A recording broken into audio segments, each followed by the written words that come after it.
ಪ್ರಭು ಕ್ರಿಸ್ತನಲ್ಲಿ ಪ್ರೀತಿಯ ದೇವ ಜನರೇ, ನಿಮ್ಮೆಲ್ಲರಿಗೂ ಶುಭೋದಯ. ಇವತ್ತಾರಿಯಲ್ಲಿ ದೇವರ ವಾಕ್ಯದ ಭಾಗವು ಅದು ಯೆಹೆಜ್ಕೇಲನ ಪ್ರವಾದನೆಯ ಗ್ರಂಥ 47ನೇ ಅಧ್ಯಾಯ 12ನೇ ವಚನದ ಬಿ ಭಾಗ.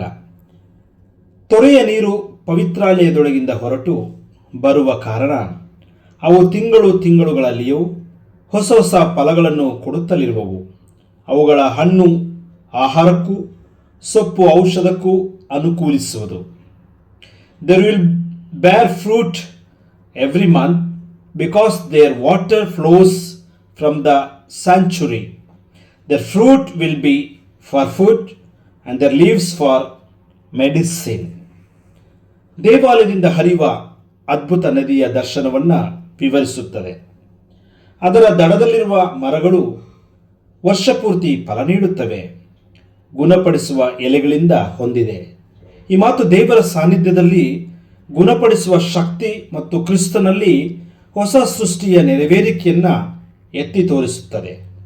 ಈ ವಾಕ್ಯದ ಭವಿಷ್ಯ ಅಕ್ಷರಶಃ ಮೆಸ್ಸಿಯನ ರಾಜ್ಯದ ಚಿತ್ರಣವನ್ನು ತೋರಿಸುತ್ತದೆ.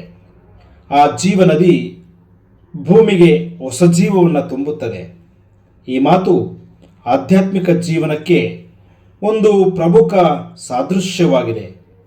ಇದು ದೇವರೊಂದಿಗೆ ವೈಯಕ್ತಿಕ ಸಂಬಂಧದ ಆಳವಾದ ಪ್ರಗತಿಯನ್ನು ವಿವರಿಸುತ್ತದೆ.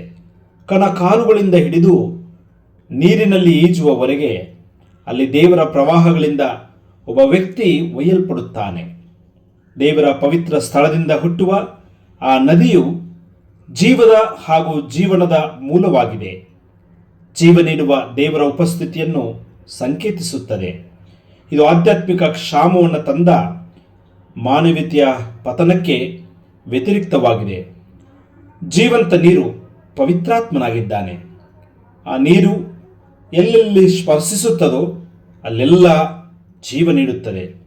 ಪ್ರಕಟಣೆ ಗ್ರಂಥ 22ನೇ ಅಧ್ಯಾಯ 1-2ರಲ್ಲಿ ಬರೆದಿರುವಂತೆ ವೃಕ್ಷ ಮತ್ತು ದೇವರ ಕುರಿಮರಿಯ ಸಿಂಹಾಸನದಿಂದ ಹರಿಯುವ ನದಿಯನ್ನು ವಿವರಿಸುತ್ತದೆ. ಜನಾಂಗಗಳಿಗೆ ಗುಣಪಡಿಸುವಿಕೆಗಾಗಿ ಎಲೆಗಳು ಸಹ ಸಮಾನಾಂತರವಾಗಿದೆ.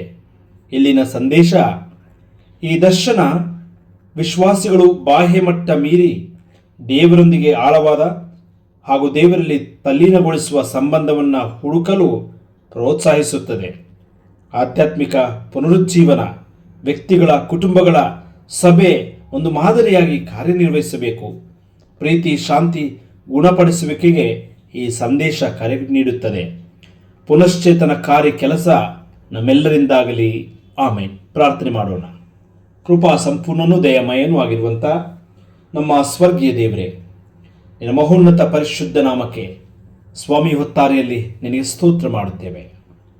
ದೇವ, ಮತ್ತೊಂದು ಹೊಸ ದಿನವನ್ನು ನಾವು ಕಣ್ದೆರೆದು ನೋಡುವಂತೆ, ನಾವು ಹೆಜ್ಜೆ ಹಾಕುವಂತೆ, ನಾವು ಉಸಿರಾಡುವಂತೆ, ಬದುಕುವಂತೆ ನೀನು ಕೊಟ್ಟಂಥ ಕೃಪೆ, ಆಶೀರ್ವಾದಕ್ಕಾಗಿ ಸ್ತೋತ್ರ ಸ್ವಾಮಿ. ಕಳೆದ ರಾತ್ರಿಯಲ್ಲಿ ನಮಗೆ ಕೊಟ್ಟಂಥ ಸುಖಕರವಾದಂಥ ನಿದ್ರೆ, ಆರೋಗ್ಯ, ಸುಕ್ಷೇಮಕ್ಕಾಗಿ ನಿನಗೆ ನಾವು ವಂದಿಸುತ್ತೇವೆ ಸ್ವಾಮಿ. ಈ ದಿನದಲ್ಲಿ ದೇವರೇ, ನಮ್ಮನ್ನೇ, ನಮ್ಮ ಆತ್ಮವನ್ನೇ ನಿನಗೆ ಸಮರ್ಪಿಸುತ್ತೇವೆ ಸ್ವಾಮಿ. ಕರ್ತನೆ, ಆ ಜೀವದ ನದಿ ಆ ದೇವಾಲಯದಿಂದ ಹೊರಟು ಸ್ಪರ್ಶಿಸುವಾಗ ಹೊಸ ಜೀವವನ್ನು ಈ ಭುವಿಗೆ ಕೊಟ್ಟಂತೆ ಪವಿತ್ರಾತ್ಮನ ಶಕ್ತಿಯಿಂದ ನಮ್ಮೊಬ್ಬೊಬ್ಬರನ್ನ ನೀನು ಸ್ಪರ್ಶಿಸು ಕರ್ತನೆ. ದೇವರೇ, ನಿನ್ನ ಪವಿತ್ರಾತ್ಮನ ಶಕ್ತಿಯಲ್ಲಿ ನಮ್ಮನ್ನು ಬಲಪಡಿಸು ದೇವರೇ. ಈ ಹೊತ್ತಾರೆಯಲ್ಲಿ ದೇವರೇ, ನಾವೆಲ್ಲರೂ ನಿನ್ನ ಕಣ್ಣುಗಳನ್ನು ನೋಡುತ್ತೇವೆ ಸ್ವಾಮಿ. ನಿನ್ನ ಸಹಾಯಕ್ಕಾಗಿ ನಾವು ಬೇಡುತ್ತೇವೆ ಸ್ವಾಮಿ. ನಮ್ಮ ಬದುಕಿನ ಯಾತ್ರೆಯುದ್ದಕ್ಕೂ ನೀನು ನಮಗೆ ಸಹಾಯಕನೂ ಸಂಗಡಿಗೂ ಆಗಿದ್ದುಕೊಂಡು ಕೈ ಹಿಡಿದು ನಡೆಸು ದೇವರೇ. ನಿನ್ನನ್ನೇ ನಾವು ಆತುಕೊಂಡು ಜೀವಿಸುವಂತೆ ನಮಗೆ ಬಲ ಕೊಡು ಸ್ವಾಮಿ.